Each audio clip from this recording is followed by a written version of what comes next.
अस्सलाम वालेकुम दोस्तों, अपनी नेक्स्ट वीडियो से आपको वेलकम करता हूं अपने इस चैनल में। उम्मीद सब खैरियत से होंगे। पुक कार्ड के बारे में काफी अहम अपडेट है, काफी अहम इंफॉर्मेशन है जो कि ग्राउंड रियलिटी पे बेस करती है। उसके बारे में आज इस वीडियो में बात करूंगा। गौर से आपने इस वीडियो को सुनना है, देखना है और उस पर अमल करना है। जैसे कि आप दोस्तों जानते हैं पुक कार्ड क्या है, पाकिस्तान रीजन कार्ड। इसको जारी करने का पाकिस्तान की हुकूमत का मकसद ये होता है कि इस बंदे के पास ऐसी कंट्री की नेशनैलिटी है जिसके साथ पाकिस्तान का एग्रीमेंट नहीं है, और एक तरह से ये आपको पाकिस्तान का रेजिडेंट कार्ड दिया जाता है क्योंकि आप वहां के पैदाइशी हैं, वहां पे आपकी प्रॉपर्टी हो सकती है, वहां पे आपकी रिश्तेदारी हो सकती है। तो इस वजह से आप जाते आते रहें, आपको की परेशानी ना हो। इस वजह से पुक कार्ड अच्छी खासी फीस लेने के बाद आपको जारी किया जाता है।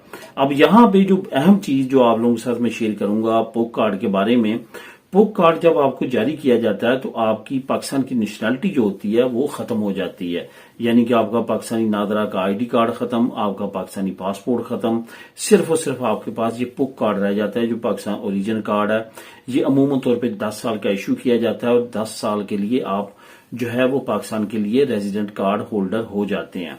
अब यहाँ पे कुछ चीजें सामने आई हैं जो मैं आप लोगों के साथ शेयर करना चाहता हूँ। ग्राउंड रियलिटी पे डिपेंडेंट है और काफी दोस्तों से आज ये मसले चले हैं। इस वजह से मैंने सोचा कि बाद में सोचने की बजाय और मसलों में घिरने की वजह से बाद में हम बात जो करते हैं, क्यों ना मैं आप लोगों के साथ ये वाकयात और ये मसले शेयर करूं ताकि आपकी भी अगर किसी की ऐसी सिचुएशन है तो आप बच सकें और इस परेशानी से घिरने से पहले ही आपको तमाम चीजों का पता हो और उस लिहाज से आप अपना प्लान करें।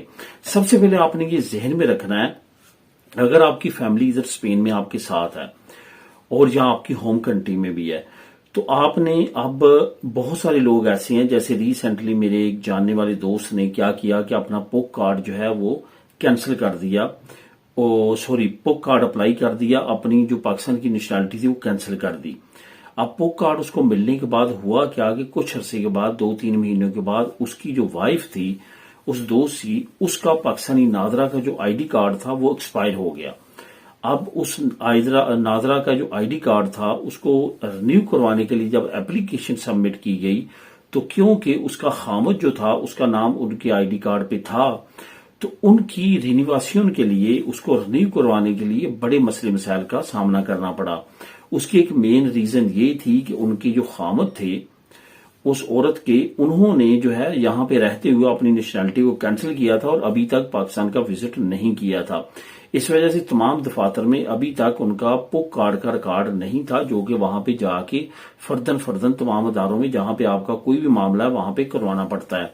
वो ना होने की वजह से उनका आईडी कार्ड रोका गया और काफी मसले मसाइल हुए और कहीं जाकर उनका तमाम मामला जो है वो पाकिस्तान में सेटल डाउन हुआ। वहां पे उनको वेरिफिकेशंस देनी पड़ी कि मैंने पुक ले लिया, पहले मेरा ये था, क्योंकि जब वो ऑनलाइन चेक करते थे तो ये आईडी कार्ड जो है वो ब्लॉक हुआ होता था, खत्म हुआ होता था, यानी कि नेशनैलिटी ही जैसे कि छोड़ दी गई है। तो इस तरह के मामले जो है उनको दरपेश रहे। ये एक एग्जाम्पल है, इससे आप बच सकते हैं अगर आपको ऑलरेडी इसका पता हो और अपनी वाइफ वगैरह का या अपने रिलेटिव के आईडी कार्ड कम से कम उतने सालों के लिए वो आपके पास वैलिड हो कि आप वहां पे जाएं मुल्क में और वहां पे अपना रिकॉर्ड जो नया आपका पुक कार्ड का वो तमाम अदारों को बता सकें ताकि आपकी फैमिली की रिन्यूएशन हो तो वो इस परेशानी से बच सकें।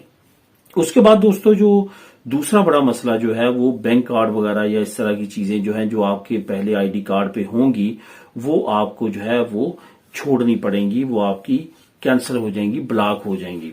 अब यहाँ पे एक और चीज है जो काफी अहम है, वो भी आप लोगों के साथ मैं शेयर करूंगा कि प्रॉपर्टी वगैरह की जो मामलात हैं, प्रॉपर्टी की फॉर एग्जाम्पल आप यहाँ पे हैं, आपने अपनी पाकिस्तान की नेशनैलिटी सरेंडर कर दी है और यहाँ पे पुक कार्ड अप्लाई कर दिया है। अब आपके नाम पे कोई प्रॉपर्टी थी पाकिस्तान में, अब आप उसको सेल करना चाहते हैं और आप यहाँ से अपना अथॉरिटी लेटर किसी रिलेटिव के नाम भेजते हैं कि वो वहां पे सेल कर सके, तो ऐसा भी मुमकिन है इस सूरत में नहीं होगा जब तक आप पाकिस्तान का खुद चक्कर नहीं लगाएंगे और वहां पे अपने पुक कार्ड का रिकॉर्ड तमाम अदारों पे नहीं करेंगे और अपनी प्रॉपर्टी तमाम की आपके पुक कार्ड पे होगी, तो तभी आप यहाँ पे किसी को अथॉरिटी लेटर दे के अपनी प्रॉपर्टी को वहां पे सेल कर सकेंगे। जो भी आपने उसके साथ करना हो तो वो अथॉरिटी लेटर तभी चल सकेगा, अदरवाइज वो किसी भी वैल्यू का नहीं होगा क्योंकि आपका वहां पे आईडी कार्ड नंबर खत्म हो चुका होता है।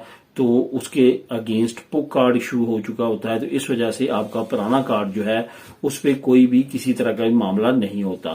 تو یہ دوستو وہ اہم احتیاطیں ہیں جو کہ آپ نے اگر پک کارڈ کو ختم کرنا ہے تو وہ لازمی طور پہ پہلے آپ نے یہ ساری چیزوں کو سوچنا ہے۔ اس کے بعد ایک دوست کا کمنٹ آیا کہ ہم پک کارڈ پہ کیا نہیں کر سکتے۔ ایک تو آپ جو ہے اسلحے کا لائسنس نہیں لے سکتے اپنے پک کارڈ پہ، یہ بائی لا آپ کو الاؤ نہیں ہے۔ دوسرا ڈسپیوٹ ایریاز جیسے کہ آزاد کشمیر وغیرہ انڈیا کے ساتھ پاکستان کے معاملات ہیں، اس ایریا میں بھی اگر آپ نے جانا ہے تو اجازت لے کے آپ کو جانا پڑے گا، ادروائز وہاں پہ آپ وزٹ پہ بھی نہیں جا سکتی کیونکہ اب آپ غیر ملکی ہیں، آپ پاکستانی نہیں رہے اینی مور آفٹر پک کارڈ۔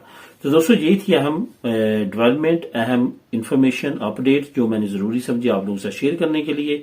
ملیں نیکسٹ ویڈیو میں نئی اپڈیٹ کے ساتھ۔ اللہ حافظ۔